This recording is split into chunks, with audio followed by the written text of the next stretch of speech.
Welcome to Best Path Forward Podcast. I'm Dan Best, and today I have Mina. Hey, Mina, man. how's it going? Good. How are you? I am pretty terrible. Oh, man. Yeah. The weather? No. Although it is raining to match my mood. It's raining. Yeah, do you know why I'm in a sad mood? Why? Because I hear that you're leaving Columbus. I don't know about leaving. Oh. It's a temporary displacement to Boston. Temporary displacement. Does it have an end time in mind? Not. Okay. But everything's temporary. Life's temporary. Life is temporary. Life is temporary. We're just on borrowed time right now. Yeah, exactly. So I have So no... everything's temporary if you put it relative, right? Yeah, so I have no reason to be kind of selfish and kind of Exactly. sad about this. Yeah, you just no reason to be sad. All right. And Mina, with technology nowadays, you can always call me whenever. so I'm going to call you. Yeah, sure. I've never- FaceTime, call. I've never called you, though, because I usually see you every day. So how's that going to work? So now we have to call every day. All right, so who's going to go first? Well, Me, sounds like. I mean, I don't mind going first. It's just, kind of funny. You put it the onus on me. First you come to you Columbus. can. It's an ability we have. An ability An ability. that we're not We have going the to... capability to do that. So it sounds like We you're have not the going to... capability to connect, even though we're miles away. Miles away. Miles away. All right, so why Boston? Boston, family, I think, for starters. So I grew up in Boston. I was born and raised there. And the big thing is I came to Columbus for work. And honestly, it's kind of switch it up because I've lived in Boston, went to school in Boston and everything. And now it's going to be the last couple of months where my brother's going to be in Boston before he goes to New York. So I want to spend some time with him, spend some family time before I start the next chapter for me. The next chapter. I like that you put that. I mean, they gave us a chapter. lot of information, but like, who are you? What's your story? That's such a tricky question to answer. Oh, why is it tricky? I don't know, because if I feel like it's an elevator pitch, if you have like 30 seconds a minute to like describe 30 years. But I come from an Egyptian family. I'm Coptic Orthodox. Definitely fell in love with the whole fitness thing at a younger age-ish. Started with football and wrestling. Wanted to play college football and go to the NFL. And to put it in perspective, I was the worst on my D3 team. You? All right, so people that can't see Mina, if you're listening to this via audio, this guy is almost taking up my whole chair. I don't know about that. Yeah, his biceps are I literally don't know about screaming that. through his sleeves on his shirt right now. I'm wearing a baggy t-shirt. I feel like I'm wearing like a sweatshirt compared to you right now. I don't know about that. And you say you're the worst person on your D3 team. I was. All right, so how did you mentally process all that? I kind of had a little bit of delusional approach to it. I was like, I'm just going to give it my best. I'm going to train. That summer, I remember I trained every single day. I did double sessions every day because I thought that's what you had to do. I didn't really know much at the time. Double sessions every day, trained all the way up until I reached out to the coach and I started my first year in college. Reached out to the coach and asked him if I could walk on. And then he said, you could try out, but there's no guarantees. And No guarantees. He kind of brushed me off. Oh, did he? He did, yeah. So did you walk out there and try out? No, I kind of took a step back and I was like, I think I love training more than I actually love the sport. I love my old team and I think that was a big thing that made me want to emulate that. But I knew that I had to like close that chapter, leave it behind me, and then open up the new chapter in front of me. I like that. So a couple of times you've already mentioned kind of like this chapter approach to life. So Yeah. kind of closing the chapter in Columbus to kind of go to Boston before starting the next chapter when your brother goes to New York. And then you mentioned the desire to play for your school and you had to close that chapter to kind of move on. So where did you get this kind of chapter approach from? I don't know. I think my life has always been like segmented. And I remember when I graduated high school, there was a big like emptiness that I started feeling. It was my first time I started exploring like, smoking weed, things like that, to kind of fill that like emptiness and void. Yeah. And that's when I realized that the only thing holding you back in life is holding back onto like a chapter that's closed. Because it's something that's already let you go. Don't hold on to the past. Just accept change is inevitable. Growth is optional. That's the crux of it. I like that. Change is inevitable, but growth is optional. Yep. So a lot of people will try to fight the whole change about things, but that's like wasting energy. It is. It's one of my favorite things, like punching that brick wall. It's like, yeah, guess what? You're not going to break a brick wall. I mean, even if someone as strong and steadily as you, you're not going to break a brick wall if you punch it. Only thing you're going to do is just kind of hurt your fist and waste that You energy. put yourself in a position where you get frustrated and you remain stuck Yeah. because you're unable to see the opportunity that's in front of you. Okay. So instead, if you flip that mindset just a tiny bit and you embrace that change, that's when the world is your oyster. You have all the opportunity in front of you, and it's what you make of it. All right, so as you start having that chapter and realizing that change is inevitable, and then that the change is optional, sorry, the growth is optional, how did that get you to become like the person you are today? Um, I think I stopped thinking of things so macro, and I just focused on the foot right in front of me, the next step in front of me. And I've always taken it all on as some form of challenge for myself.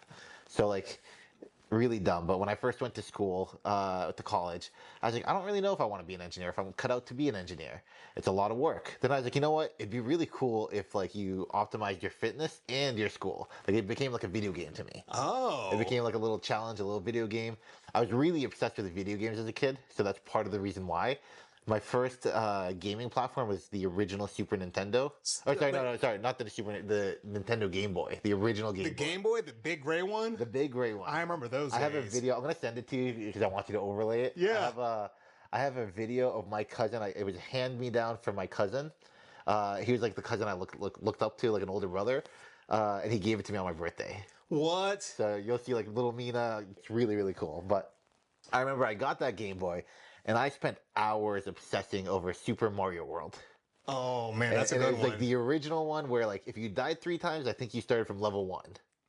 And each time you try to get like a little bit further. It was brutal because you'd get like level 70 or whatever. Level And then, 70? yeah, you get really high up there eventually, right? You go to like level 10, you die, start over. Then eventually you get 15, then 18, then 20, then 7. You know what I mean?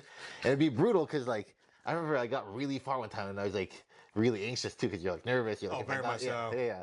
So I remember getting to that peak point and then having to die and start over, and you like rage quit for like a day or two. Yes, absolutely. Yeah, you're like, I'm done with this. I'm okay? never playing this game again. Yeah, I'm so done. 2 days later, it's like I can get a little bit further. Yeah, I was like, I haven't played in a while, and then you 48 hours. Yeah, exactly.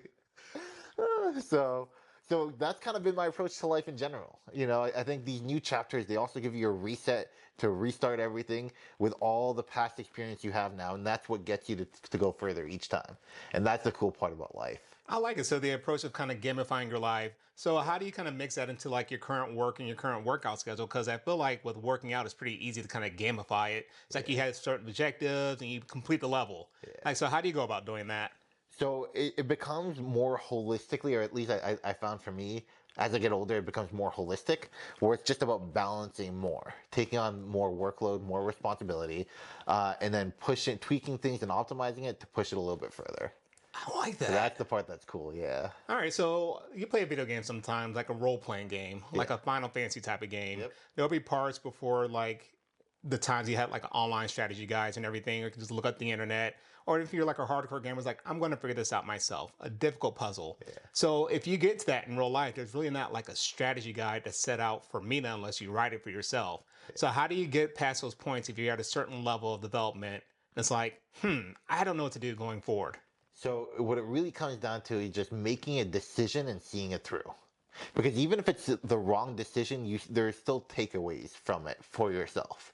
And each time you learn more about yourself, you learn more about what you're capable of doing, and you get to test that boundary a little bit further, even if it's the wrong decision.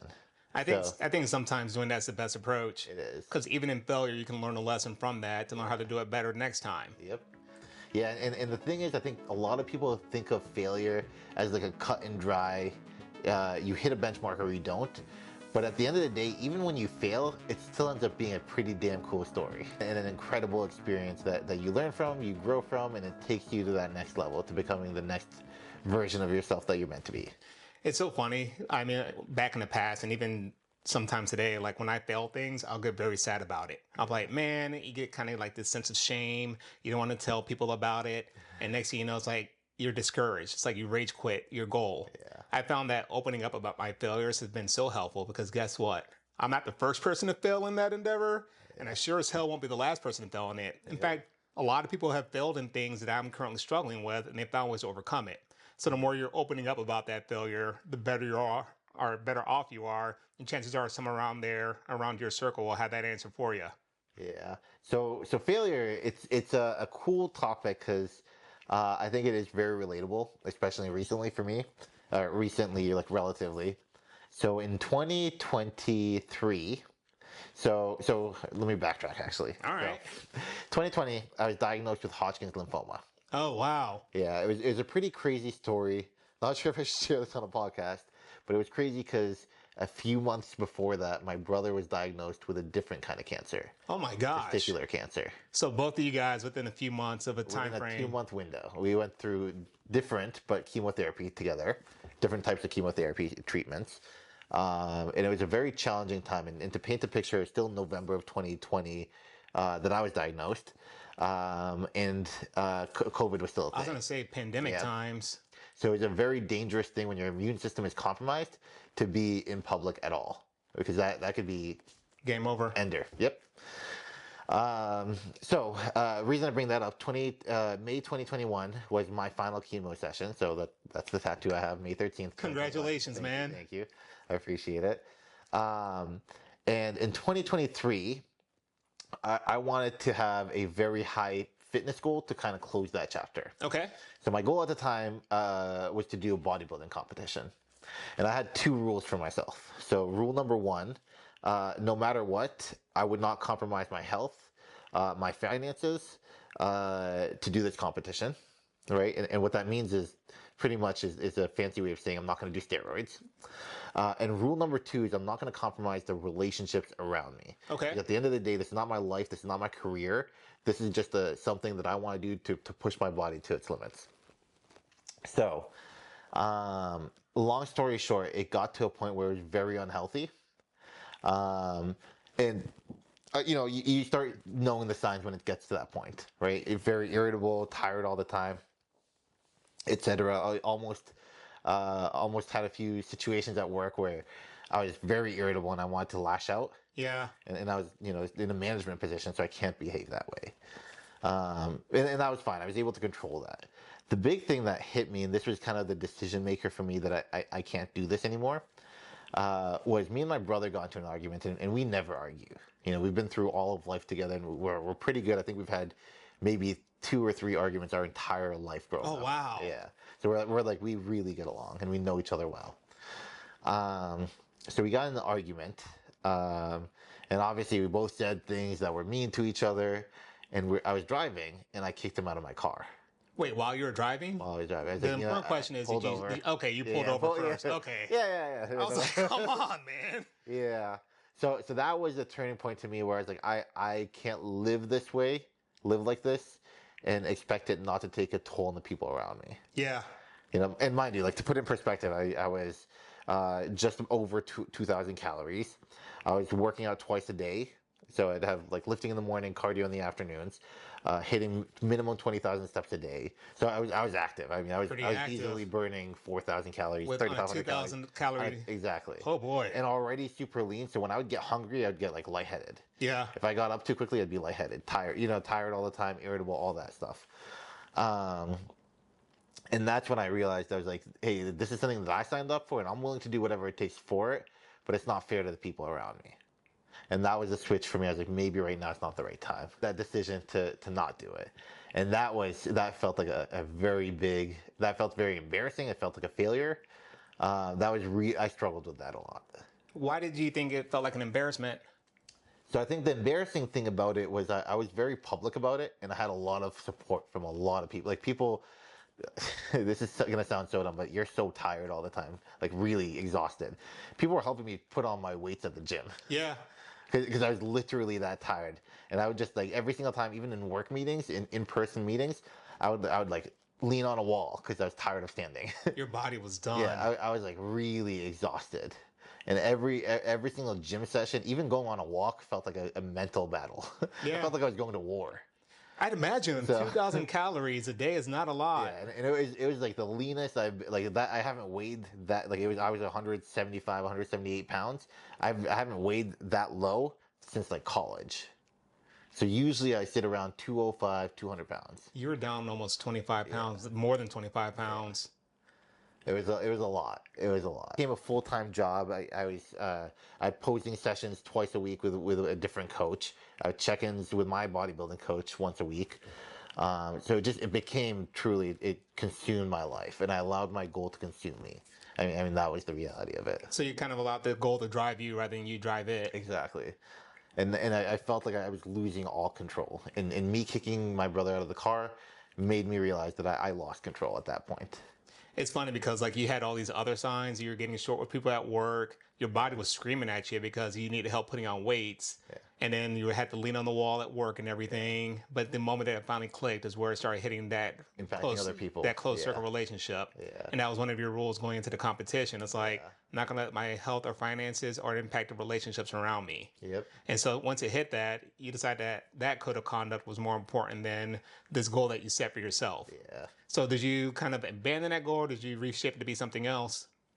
No, I think I was like, that's just not right now. I think I need to get myself mentally and physically to a healthier place. Yeah. And I think one thing I realized is in the future, if I ever attempt a goal like that again, I need to create the space in my life to be able to be successful at that goal. I agree. Because the job that I had at the time was very stressful. That job alone was incredibly stressful for me. And I think I should have removed myself from that position first before even entertaining this. I hear you. So you kind of learned from this potential setback in the bodybuilding competition. Yeah, I think it's important that you learned that. it was, but the aftermath was mentally very challenging for me to deal with. Okay. Why is that? So one, I was super public about it, and it was like a journey that I wanted to share with people, a story I wanted to share with people, and a lot of people did find motivation and inspiration from it, and I felt like I was letting those people down. So that's one, and then two, and this is a little bit, I guess, more prideful, but it's for me fundamentally, it's about doing what you say you're gonna do, and in this case, I fell short of that, and that was the reality of it. And I think that's the part that I was very embarrassed about, because to me, that's a core principle that all men need to have. Stand by what they say they're going to do. Because the lowest form of commitment is the commitments you make to yourself. So if you cannot follow through on the commitments you make to yourself, it'll make it that much easier for you to abandon commitments you make to other people, whether as a husband, father, brother, family member, whatever it is. I think that's impressive. I think you said it's the lowest form of commitment. It's the lowest form of So like the one that matters the most. It's the one that matters the most, but it's also the one that you have to keep you keep yourself the most accountable. Yes. If you can keep a commitment you make to yourself, it's the weakest form of commitment too. It's the most intimate, but also the weakest form. The weakest form because no one else is making you do it. No one else is going to hold you accountable. Exactly. So how did you forgive yourself for kind of not fulfilling that goal of hitting the bodybuilding stage? That's a great question, actually. I think I let the emotions run through me. Okay. And then I accepted it. So I think during that time, to be honest, it was it was a struggle. I'm trying to think of the right way to explain it. So during that time, I guess for starters, like physically what happened to me, definitely started binge eating. And a lot of that was to cope with the anxiousness and the feelings of failure that I had for myself. So I went through that. I blew up to like 220 pounds at one point. Oh, wow. It was bad. It was really unhealthy. So either way, we kind of went through that whole phase. I think I also struggled when everyone was like, "Oh, I want to come to your competition. When is it? When is it?" And they would ask me for updates. I'm like, "As you're eating ice cream." It's like I canceled it. As my chief official one day. And how did they respond when you said that? I think that it was me struggling with it, and I, telling them the truth that I've decided for my well-being and the well-being of the people around me that it's not something that I can do right now.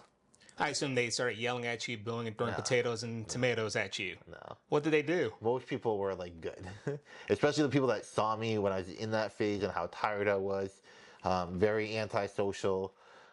Most people were like, good, you seem relieved. You look better. You look healthier. So I mean, again, it kind of reaffirmed that I made the right decision, but it was me coping with myself. And really just truly me challenging my relationship with myself. That's really what it was at the end of the day. But I think eventually, I kind of took a step back and realized the big picture. This is just one goal, and you're not going to succeed at every single goal that you do. And you know what? I'm pretty damn proud on how far I was able to take it.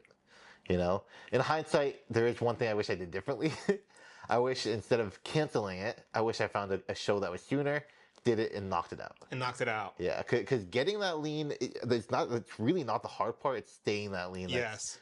I mean, that's a whole different world. I can't imagine, seriously. I Yeah. can't imagine being under like what, under 5% body Yeah, fat, so I walking noticed it. around that way. No, so I noticed it. It comes in phases. So phase one, you start getting to the irritable phase, right? And you start knowing, like, cognitively, like, hey, am I justified to think this way, or am I just hungry, tired, or both, right? Then it kind of gets into, and I think this is when for me at least, when I get to like 9 to 8% body fat, that's when you never feel full, but you feel not hungry. Yeah. So you'll eat this massive salad and you're not hungry. And then I started to dip into the phase below that. So this is where middle of summer, I chugged some cold water Oh and my no. body was freezing. I was shivering. It couldn't So warm itself up. It couldn't savor those, I sat in the use those car and I calories. blasted the heat. And the Yeah. weather outside is 80 degrees. Because your body's like just physically colder, generally speaking. If you sit on hard surfaces, your butt hurts. So I remember that. That was definitely a big one. You Yeah. have no ass padding. You have no padding at all. And then, so this is this is the most psychotic thing. I used to make these massive salad bowls, right? And I told you, like, when you eat it, you just feel not hungry, but you're not full either. I started noticing that I was at the point of leanness where I would eat it and I feel like I ate nothing. Yeah. And so you go, oh, 180 minutes till my next meal. Yep. And you It's start like, timing it. I Like, need it TikTok, now. Yeah, you're like, oh, so that was the training point for me. Like, I would chug water to get bloated to feel some sort of fullness. Yeah. Um, Pickles, cucumbers, just anything, the lowest calorie food that you could think of, just to stuff your face and feel like you're eating a lot. Yeah. And it's like an empty, like, it's a black hole. Yeah. You're never full. No.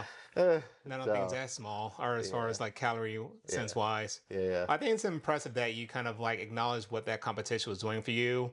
You probably lost sense of the why you started in the first place. Yeah. The whole goal was to kind of close a chapter, but you're closing it in such an aggressive way, you wouldn't have been happy with it either It way. started getting, and I think this is where pride comes into play. It started getting to a point where it's no longer about stepping on stage. There's something that switched in my head where I was like, I can compete against people that take steroids, and maybe I even have a shot.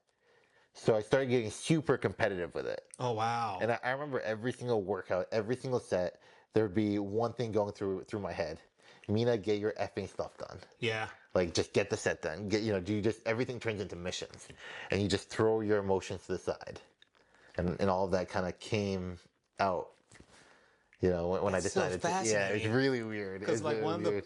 of the tenets of like stoicism, everyone's like, oh, you just put emotions to the side. I don't think that's what stoicism is about. It's about learning how to process your emotions and learning how to deal with them. Because even if you shove them off to the side, one of two things is going to happen. One, you're going to run out of space to put that emotion.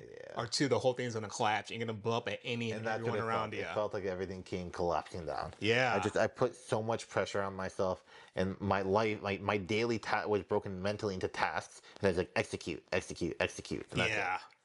And it felt like everything that I was doing was like not even meeting the standard. Yeah. Like, I was always behind. It was really toxic mindset to have. And I think the people that knew me best were like, yeah, you look relieved more than Yeah. anything. So how do you prevent that from happening today? I think today, I think for starters, the most important thing you can do is show yourself grace. You have to think of it, that voice in your head, you have to think of it as if you had a small child, and what would you tell that small child? You wouldn't be like, get your effing stuff done. Oh, you shouldn't do that.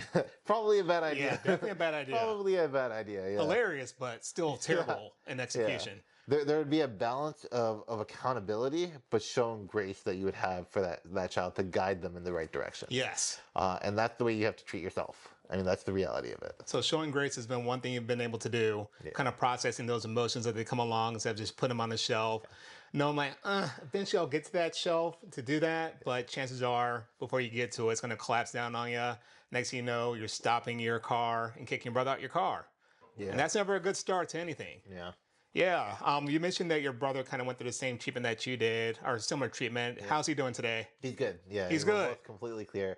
My last session was May 13th, 2021. He was June 12th or 11th, 2021. So really like cool. Literally a month after. Yeah. That's fantastic. Yeah. Well, we're going to cheers to that, man. Congrats. Cheers. Thank you. Thank you.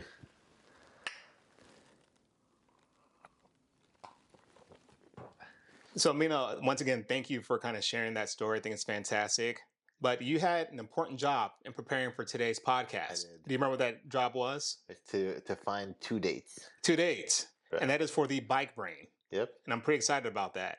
All right, so what date did you end up going up with? So the one I stuck with was September 14th, 2024. Let's see.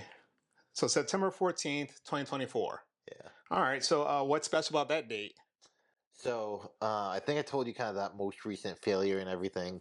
And long story short, a few months before that, I took a new position. All right. So that job that was very very taxing on me, I finally moved out of that position. I was in that position for 8 years, 4 years as an engineer, and then 4 years as a manager. So that already was a big change in my life as a whole. So then the next thing about that day specifically is when I made the decision and I moved to Columbus, Ohio. Oh, you moved to Columbus. I did. Let's go. Yeah. Yep. So what brought you to Columbus?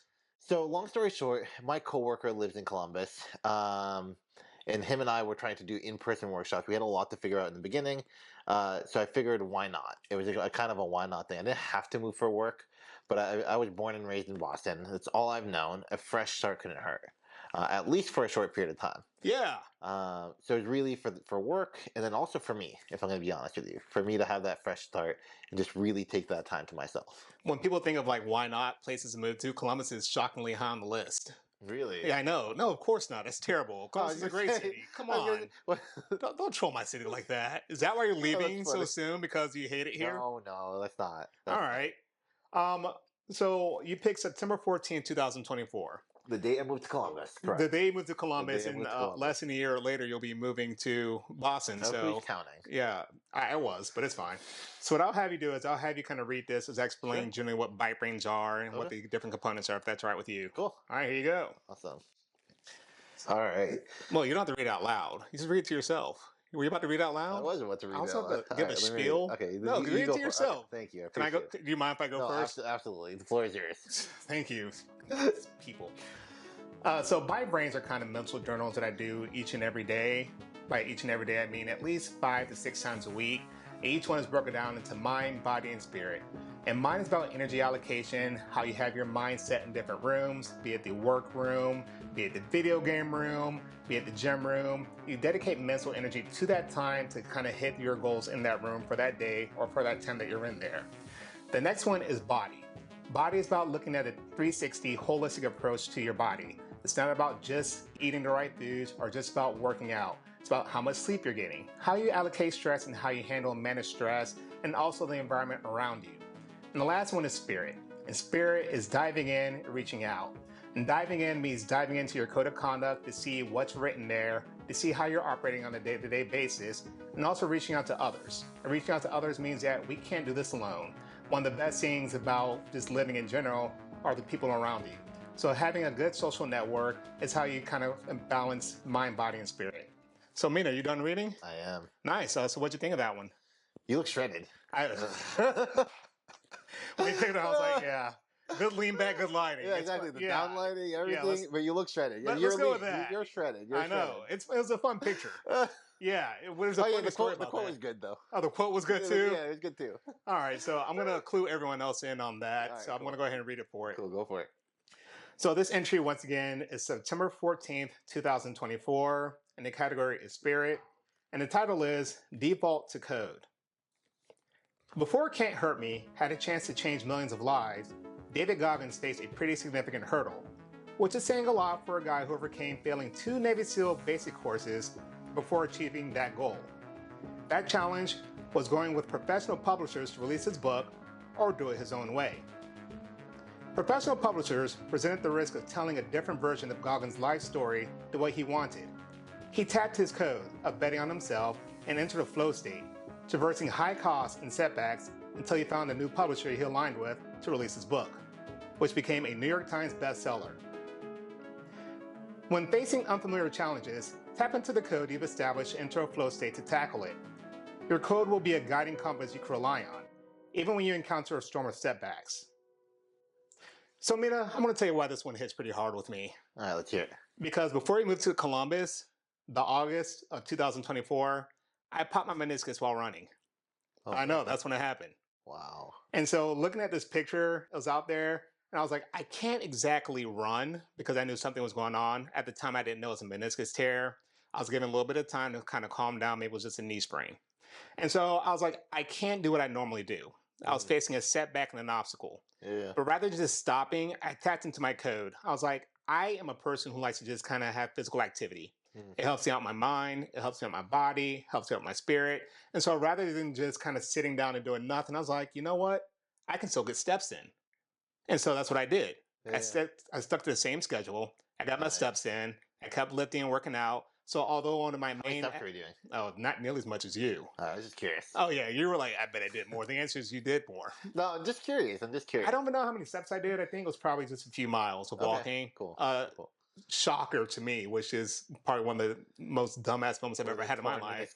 Yeah. It's like, oh, walking takes a lot longer than running. And so I was like, I can walk 3 miles in like, 30, 35 minutes. It's like, oh, that's like a runner's pace. So I couldn't. So I had to like slow down. And so I think the whole point of like diving into your code is realizing like you had setbacks coming up. Mm. And the last part I'll share about that is I knew I was going to have surgery on the meniscus. Found that out January of 2025. Right. And so I was like, oh, I can't even do biking. And as the title implies, biking is one of my big things I like to do for physical activity. And so rather than kind of fretting and being depressed about it, I kind of found my own code. I was like, oh, you can still do something. Mm. So the upper body still works. So you got one of those little hand bikes. You ever seen those? They're absolutely ridiculous, but they worked. Do they? They do. Wow. It's not the same like output and power as your legs, but it's like it got you something. And so I think whenever you're setting a setback, even if you can prepare for it, it's like let's find alternatives to find the best path forward. It's very similar to what David Goggins did. His first publisher, from what I remember about his story, they might would have wanted to change his life story. He was like, man, this is my life story, my ownership of it. So he took his own money and kind of started doing the whole self-publishing route. And before he did the whole self-publishing route, he found a new publisher that he was aligned with. And then they went and made the book together. And they let him tell his story the way he wanted to tell it. Yeah. And look now, it became a New York Times bestseller. Yeah. So although people are saying, oh, you shouldn't do it this way, you shouldn't do it this way, sometimes you have to just trust your own code that you set out. Yeah. Things that proved to be successful in the past for a good future. Yep. Yeah. So how about you? Have you ever had to have any setbacks like that you had to overcome? No, nothing. Nothing at all. No, I mean, obviously, I think I shared a couple, right? So, I had my whole dream of going to the NFL as a Division III high school. A benched Division III high school football player. So I think, and I think that one thing it taught me, and it got me into fitness, obviously, and I started lifting every day. And coming from a Middle Eastern family, we're very culture is very strong, right? Yeah. I remember at one point, hey Mina, is it really healthy for you to go to the gym every day? Woo! Is it really healthy for you to eat that way every day? Hold on. Needs I'm going to tell you right now, that's just not a Middle Eastern thing. Yeah. That's my family too. Yep. So I guess it's a Black people family thing too, Middle Eastern people family thing too. They're like, didn't you just work out yesterday? I'm like, oh, that's okay. I see where we are. Yep. Okay. So that's really taught me at a young age that I know what I want, and I'm the one that's going to live with the consequences. Yes. So I learned to trust my instinct. Yes. Succeed or fail, I'm the one that's going to live with it. So I need to make a decision for myself and stick through it. Yeah. And like I told you earlier, I'd rather stick with a wrong decision and have learned that that's not the path for me, to then divert where I need to go, than to stick with someone else's decision. Yes. Or the safe option or whatever it is. This is my decision. I own it. I'm going to live it. I'm going to figure it out. So trusting my instinct was the first one. The second thing that I think I've learned throughout these different challenges that popped up in my life is trust my ability to adapt. I might not have all of the answers right out the gate. You take me somewhere right now. I got to write this stuff down. Yeah. But I remember, when I went to engineering school, I was like, "Oh, I'm not the smartest kid here. Like these people. I mean, I got waitlisted and deferred, and I barely got into the school. And I was like, just give it your best shot, and trust your ability to just figure it out and to adapt. Your best will always be enough. Yes. I mean, it really will. So that was lesson number 2. Lesson number 3 is to find the optimism in everything. View every obstacle that comes your way as one more opportunity. So when I first got diagnosed with cancer, and this is kind of silly, but you know what the first thing that popped into my head was? I have no idea. No, I'm gonna make a TikTok. That was the first thing that That was came the to your first thing head. that popped into my head. So let me replay this. The doctor says, Mina, you have this So, cancer. so I get the phone call, and mind you, I already have a feeling. Like I'm going through multiple tests. So before I get you the phone call, I pulled out my camera and I recorded the phone call. You recorded the I phone recorded the call, phone call. and it was a doctor on the There's a line. doctor on the line saying, "Hey, we have it confirmed. You have the Hodgkin's lymphoma." Right. Then going back to the biopsy,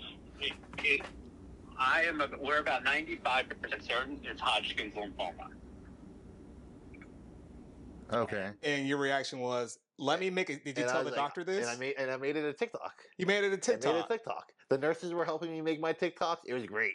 It was funny. That's It was, fantastic. it was awesome. So why did you do that? To find a joy in it? For me, I think I've always also had like a creative side in me, and that's another thing that I picked up is videography. And so for me, it's all about sharing a story. Like everyone has a damn cool story that they can share with the world. Yes. And for me, videography was my output. And so at the time, that's what I did. I made my TikToks and got up to I think like 10 or 15,000 followers on Jeez TikTok. Louise. Yeah, so it's pretty. Some of them, I think some of the videos, like one of the videos, have like 500,000 views. Oh, that's I was awesome. like, that's pretty cool. That's pretty cool. And what were the reactions that people had once your journey was over with cancer? It was then the next chapter. The next chapter. The next chapter. And then I started documenting the comeback at the time is what I called that season of summer shredding or summer prep. I called it the comeback. And so then I started documenting getting back into shape. And that was really cool because I remember there was a moment where I was like, this is all worth it. So for starters, let's rewind. So I go through 6 months of chemotherapy. I'm recording everything. I also got a bell, like a cancer bell, to leave at the facility I was at. Yeah. Because that was something cool for me too, is they didn't have one. I asked them if they had one, they didn't. So I have like a special plaque engraved and everything. Oh, So Mina, I that's got to fantastic. type out a personal message. It's very corny. I'm going to say that Why up is it front. corny? It's not very corny at The all. message that I wrote was very corny. But it meant a lot to me. And I look back, I was like, how did I even think of those words? Yeah. It's like from one cancer survivor to another. Shoot, I remember this. It's like from one cancer survivor to another. This bell signifies the end of a chapter and start of a new journey. End of a chapter, start of a new journey. Yeah, we made it. Dash Mina Michael, and then May 2021. That's fantastic, Yeah. man. That's not cheesy at all. That's very good cool. stuff. And it's like you made it more than just about you. Yeah. So why did you do that? Because I think one thing in life, and I thought of this since a very young age. At the end of the day, the only thing you leave in this world is the impact you have on other people. And actually, one, and this is more of a religious reference. One of the biblical stories that really stands out to me is the story of talents. Okay. And the idea, I think it's a parable actually, but the idea behind it is, long story short, God gives everyone a certain number of talents, and He's going to come back one day to collect and see what you've done, and by collect, see what you've done with those talents. So in my mind, it's really about growing those talents, sharing those talents, and leaving an impact with those talents. Because that's the only thing you're going to leave. Yeah. It's so funny. We spend so much time like focusing on ourselves. Yeah. But and all of us will be gone one day. Yeah. And so once that happens, like, what's the impact you left on others? And that's where you find your purpose. Yes. In my opinion. At least for me. That was the whole idea behind the TikTok. Is like, I might not make it from cancer, but at least these videos will still be there. Maybe they'll help one person. One person going through the same journey. Yeah. I think that's fantastic. And so what else you got as far as what is a successful chapter? It's a great question. I think staying true to yourself throughout the entire journey. I mean, that's fundamentally the biggest thing. Because at the end of the day, the whole fitness thing might work for me, and it might be my outlet or videography, but someone else's can be music. And if I try to force myself to do something that's not aligned with who I am as a person, you just end up being resentful. Oh my gosh. The saddest thing? There's an analogy like people are trying to like climb the corporate ladder and everything. Yep. And they get to the top of the ladder and they realize, I don't want to be here. Yeah. This is not the life I wanted for myself. Yep. My family hates me because I don't have time for them. Yep. I'm out of shape because the only thing I do is sit chained to somebody that's doing things. And I have no sense of self because I tie myself to my work. Yep. And my whole identity is my work. I have no other identity except for that. Yeah. So I think that's so important. A lot of people are caught with their blinders on. They get distracted by this, that, and the other. And next thing you know, they reach the top of that ladder and it's like, I don't want to be here. You Yeah. know, the sad part? Not only do they not want to be there, they don't know how to get down. Yeah. And so they're stuck there. Yep. And next thing you know, they fast forward 30, 40 years and that's it. Yeah. That's a sad thing. So I think staying true to yourself is huge. Yeah. And I think the interesting thing too that I started thinking about a lot too, staying true to yourself from an unbiased perspective, because there's too many biases around you every single day. So for some people, the corporate world might be it. It might be truly what they find fulfillment in. Yeah. And that's okay too. Especially in a world that really preaches the opposite. Yes. In a world that's like, hey, you need to earn financial freedom, Oh my blah, blah, blah, gosh. all this other stuff. Yeah. Tell So me it's like- how. but like honestly, some people truly find fulfillment in that stability and just building a family, and there's nothing wrong with that either. At all. So long Yeah, as they're doing it because they As want long to do as- it. Yeah, as long as you stay true to yourself. I And mean, if they're that's the doing it because of an reality. obligation to something else rather than some self-propelled one, I think that's where it starts getting dicey. Because I think it's a thin line. I think I love that people want to go out there and like being a supportive family member. That's great. And it's even better if it's aligned with what you want to do. Yeah, If it's not aligned with what you want to do, you have two options. Get it in line or be true to yourself to know you have to do other things that help get yourself in line while at the same time knowing you have this responsibility. Yep. Be it in corporate America, be it in entrepreneurship, whatever you're doing, do it with your purpose in mind. Know the why behind it. yeah, exactly. I think that's good stuff. Yeah, You're giving me a lot to chew on here. So I guess in closing, can I go over these successful chapter notes just to make Sure. sure I got them right? yeah, All right. So number one, trust your instincts. Yep. Number two, trust your ability to adapt. yep, Number three, find the optimism in everything. Number four, know thy impact. And number five, stay true to yourself. yep, I think those are great things. yeah. So how do you develop, I guess, your instincts? I mean, because they're like instinctual. So like, how do you develop an instinct to react in a certain way? I think it's just knowing when something feels right. You know, like when I decided to come to Columbus, actually, it's funny because as you went through that, it's like that lined up with all of my decisions here in Columbus, for example. When I decided to come to Columbus, like it just felt right. Yeah.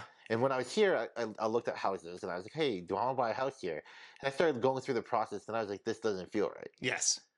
You know, your body, your mind, your body, like it knows. Even if you can't cognitively recognize it, you know, and there's going to be something that's going to make you anxious or hold you back from taking that step. Yes. And that's all part of your instinct. And it's Yeah. just being in tune with it.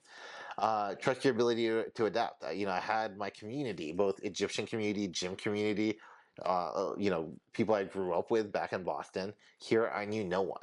And I trusted my ability to adapt. Yeah. I was like, listen, at the end of the day, it's a fresh start, and you won't know until you do it. You got to try. You know? What was the third one? These are your rules. This is a pop quiz. Find the optimism in everything. Find the optimism. Well, I think that's all of you guys. Yeah. The beautiful weather here, different environment. It's all been such an incredible experience for me. It's so funny. Rarely have I heard someone say Columbus's weather is beautiful, particularly coming Well, out the when winter. you're from Boston. Oh, Boston is worse. Yeah, Boston, it's freezing. And you're going especially back. in the winter. I am going back. Oh my gosh! All right, so come here for your summer vacation in December and January.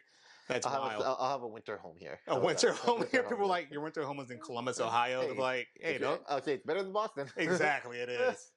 And then know thy impact. I think one of the best ways to know your impact is just witnessing. People react when they see you, ask them what they think to of be you. honest with you, and this kind of hit me hard.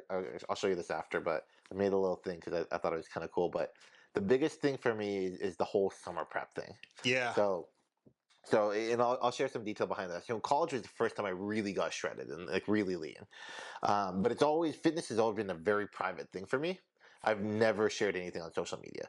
After the cancer, that's when it changed. Yeah. The comeback and obviously TikTok then at the time, I shared that and got into shape. And then every year after that, it was kind of more of a ritual where I do a summer prep. Yeah. So 2021 was just me.